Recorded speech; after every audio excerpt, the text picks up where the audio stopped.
Yang sebenarnya MATA ni adalah sebuah persatuan agensi associations, the national association dah diiktirafkan sebagai national associations for the tourism industry or travel industry in Malaysia, di Malaysia.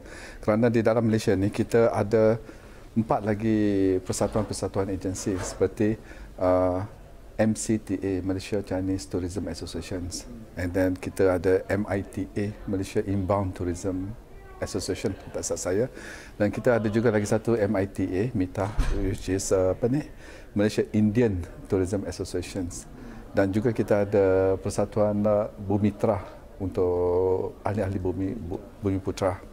Jadi di antara 4 yang ini, yang lain-lain tu dia punya agensi tu ada sikit terhad lah. Maksudnya daripada nama dia sendiri itu kan macam Bumitra, macam Indian Association dan sebagai MCTA Chinese dan sebagainya, and Malaysia Inbound. Jadi dia punya tu from the classification of the tu, dia punya tu terhad. Di sebalik itu MATA adalah general. Kita punya ahli-ahli terdiri daripada agensi-agensi pelancongan dalam negeri, luar negeri, ground transportation dan sebagainya. So kita merangkumi semua aspek of travel industry lah, travel services lah dalam itu. So that makes MATA different from di dalam Malaysia ni. Ada lebih kurang dalam 3,500 travel agency yang dah berlesen atau dilesenkan oleh Kementerian Pelancongan. Di dalam from the 3,500 members, from the 3,500 licensed travel agents, hampir 3,000 travel agents adalah members MATA. Jadi hampir 80% lah of all the licensed travel agents are actually MATA members lah. And that is why MATA telah diiktirafkan oleh Kementerian Pelancongan Malaysia sebagai the national travel agency lah, sebagai the national association, travel association yang diiktiraf, because we covered almost all the members, almost 80% of all the members of all the travel license, travel agents license in Malaysia. Di MATA kita kenal masyarakat yang secara amnya kenal MATA melalui acara yang paling besar, iaitu MATA Fair. Kan? Jadi orang melihat MATA Fair. Jadi selain daripada MATA Fair, apa lagi yang MATA laksanakan untuk kebajikan ahli-ahli khususnya ataupun untuk pembangunan industri pelancongan negara? Okey, kita begini. Yang masyarakat di Malaysia yang dapat lihat ialah MATA Fair, because kerana MATA Fair telah dianjurkan di Malaysia. Selain daripada itu yang kita nampak pasal rakyat Malaysia, apa yang terjadi di Malaysia kita dapat lihat, kita dapat tengok. Tapi kalau yang di luar daripada Malaysia, the public cannot see, public tak nampak. Misal kata kita mengikuti pameran-pameran antarabangsa sebagai private sector, kita participate di dalam World Travel Mart WTM in London. Kita also participate, kita punya members also participate. This is all together dengan Tourism Malaysia to sell Malaysia. We all participate together with dengan Tourism Malaysia. We participated in the Malaysian Pavilion in World Travel Mart, dan juga kita participate in ITB Berlin, in Arab Travel Mart in Dubai dan sebagainya. Selain daripada itu, Tourism Malaysia juga membuat lawatan-lawatan ke negeri-negeri yang tertentu untuk lawatan promosi. Di dalam setiap lawatan promosi itu sentiasa diiringkan oleh member-members MATA. During the roadshow, the overseas roadshow. So this is all overseas, di luar negeri. Kalau di luar negeri, of course, secara amnya rakyat Malaysia ataupun Malaysian public will not be able to see kita punya participations. But that is our participation. But on top of that, like macam Visit Malaysia ya sekarang. Visit Malaysia ya, MATA juga memain peranan. Kita buat stickers untuk dipamerkan di kenderaan pelancongan members juga. Jadi ini salah satu daripada support. Kita juga ada buat websites untuk Visit Malaysia ya, special for this thing. So whatever that is to promote Malaysia, of course kita akan buat. Kita akan together with Tourism Malaysia, kita akan bekerjasama, kita akan beri support lah. Pasal without the government support also, the public sector will not be able to, the private sector will not be able to. So we always work hand in hand together with the ministry.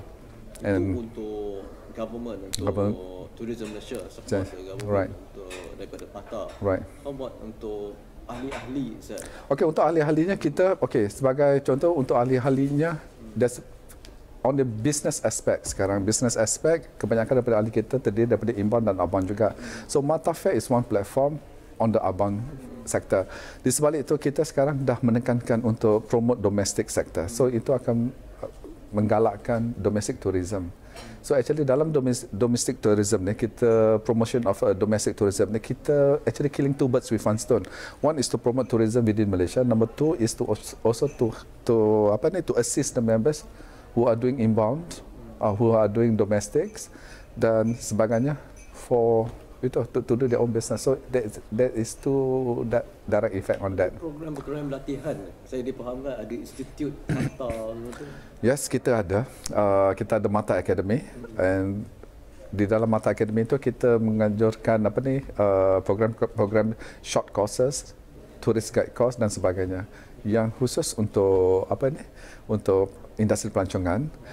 And in the pipeline during this term, we are also going to work very closely with the Jabatan Pembangunan Negara under certain programs untuk melatih the school leavers, because kita sekarang ada real shortage of manpower in the tourism industry. So this is one approach that we are now baru peringkat permulaan. We are working together with the JPK Department of Human Resource, Ministry of Human Resource untuk bekerjasama untuk membangunkan macam mana kita boleh menarikkan school leavers lepasan sekolah SPM. Okey, daripada segi penubuhan MATA, kita dah tahu tadi peranan dia untuk membantu ahli agensi pelancongan. Mungkin daripada sejak penubuhan dia sehingga kini dah berapa ramai presiden dah memegang tampuk kuasa tu? Off the record, kalau tak silap saya dah hampir 10 atau 11. Mungkin saya yang ke-11 kot. Yes. Mungkin offhand. Daripada sejak ditubuhkan sehingga kini mungkin ada cabaran dan rintangan dia yang kita sedar dan kita tak sedari. Mungkin pada pandangan Tuan Haji sendiri, macam mana Tuan Haji menghadapi segala jenis cabaran dan rintangan untuk MATA ni, sir?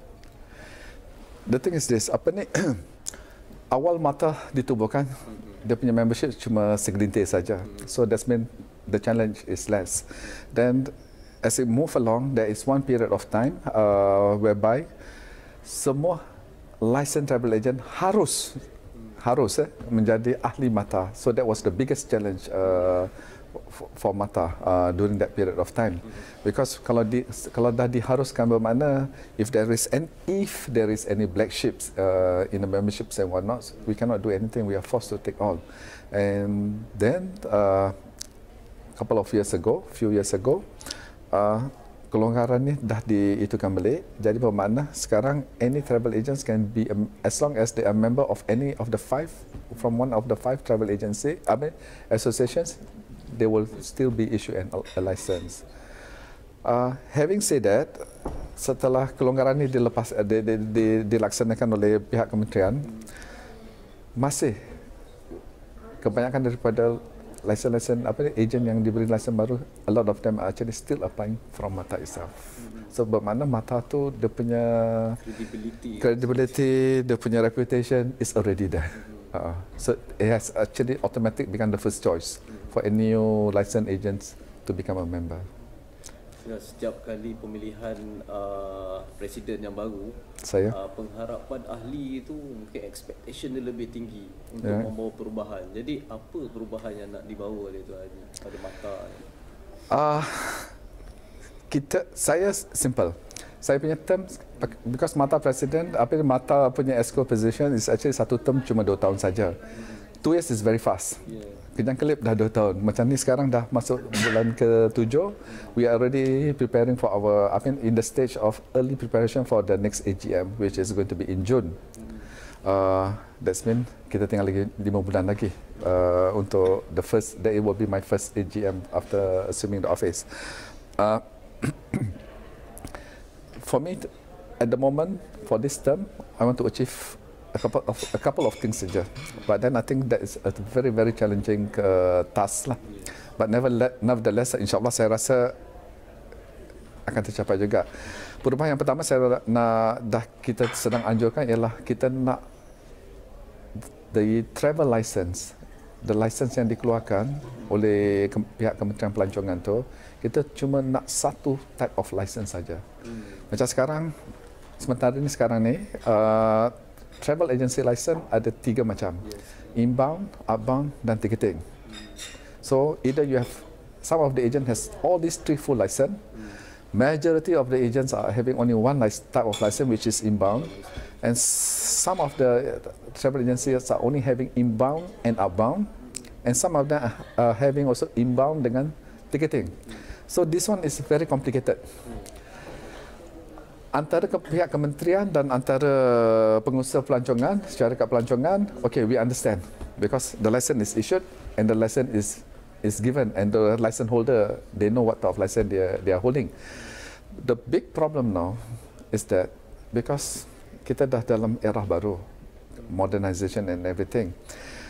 As far as the public is concerned, public or overseas operators, they do not know. As far as they know is that, are you having a license from your Ministry of Tourism? They say, who issue your license? Ministry of Tourism issue our license. As far as you have a license, in their minds, you are a licensed travel agent. So anything to do with travel, you are licensed. Ini persepsi. So persepsi masyarakat umum, I'm dealing with a travel agent. Dia tak tahu itu inbound ke apa. Itu takkan dia nak pergi check khusus-khusus. They are not the player. They say, I'm going to a travel agent. Yes. So this is why sometimes when we have problems or we have cases, we have cases of mishandling ke atau apa-apa ke. So this is one of the reason because public are innocent. Public tak tahu what type of license are you holding. Unless they are going to your office physically, unless they are informed, unless they are what. So ini yang kita lagi usahakan. Tapi insyaAllah saya rasa pihak kementerian pun dah dapat memandangkan, dah dapat menerima more or less pandangan dari pihak MATA. Kenapa kita insyaAllah kita tengah tunggu akta yang ada sekarang ni dirubahkan supaya that one license type is going to be there. That is on the license of a travel agent. The other issue that we have is also license on tourism vehicle. Buat masa ini kita ada bermacam-macam license juga. Okay, this thing has been there for a long time, and I think this thing has not been reviewed. Not to say not to be reviewed. I think in the past pihak MATA pun masih ada juga, tapi it was not really taken looking at it, ataupun mungkin at that period of time the presentations ataupun apa yang diketengahkan tak ditekankan secara khusus lah atau secara itu. So the other thing is that we are also looking at to consolidate as one tourism vehicle license. One tourism vehicle license bermakna sekarang kita ada 5 permit. 5 permit, that means the vehicle must be positioned in a particular spot, hotels atau macam mana. Biasanya hotels lah, there's a condition attached to it. Dia punya akta, so terkandung, tertakluk, begitu. 1. 2, we have the issue of hire and drive. Macam car rental lah, hire and drive. Okay, and then we have the bus persiaran. So whether you are minibus atau bus besar, they call it bus persiaran. Okay, just to name 3 first. Okay, these are the 3 different type of license that actually we have. But in today's operation, in today's tourism business environment, what we need is one type of license. Just senang, one tourism vehicle license. Whether it's a minivan, whether this is a coach besar, atau whether this is a car private transfer, because now we don't use limo transfer anymore. We don't call it limo transfer anymore. Anywhere in the world, we don't call it limo or whatever. It's called private limo transfer or private car transfer. Private car transfer, we can give from the top Mercedes-Benz range up to the lowest. Biasanya anywhere in the world is about Camry standard lah. So, how do we classify it? Jadi kita bermacam-macam. And then satu lagi kita pula tertaluk kepada bermacam-macam agensi. kita kena tie up to JPJ, kita kena SPAT, kita kena kita kena ini. Jadi yang spot daripada license keluar daripada SPAT, spot daripada itu keluar daripada Kementerian Pelancongan dan sebagainya. So we want all these things to be consolidated as one vehicle license.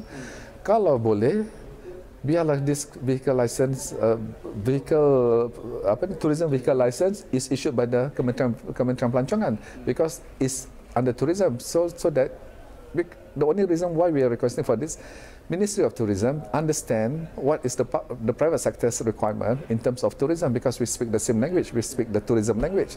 Kalau lain other agencies, they have to learn, they have to rope in, they have to understand. Sometimes they don't understand. They lump everything all together. The general public transportation issue, they lump together dengan tourism things.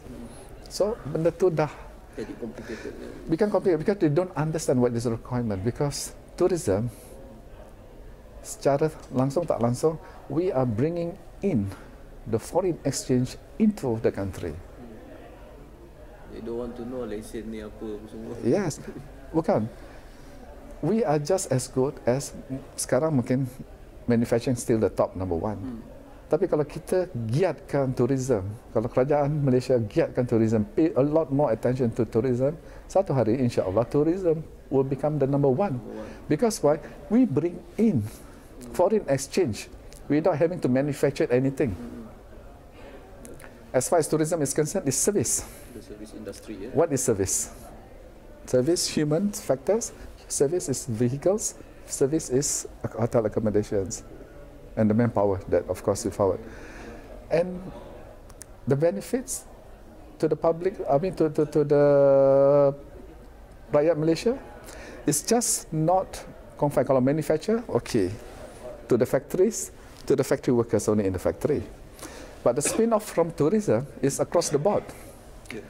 Hotel industry, from receptionist to waiter, waitresses, satu. Restaurants industry, the food industry, restaurants owners, small restaurants owners, the chef, the waiter, waitresses dan sebagainya. The taxis, the shopping complexes, the shops attendants. Banyak pihak. So bermakna dia punya benefits is spread across. The tourism punya benefit, the benefit is just not the travel, just not to the confined to travel agency yang bawa akan turis masuk, tapi when the tourist is in, the spread out.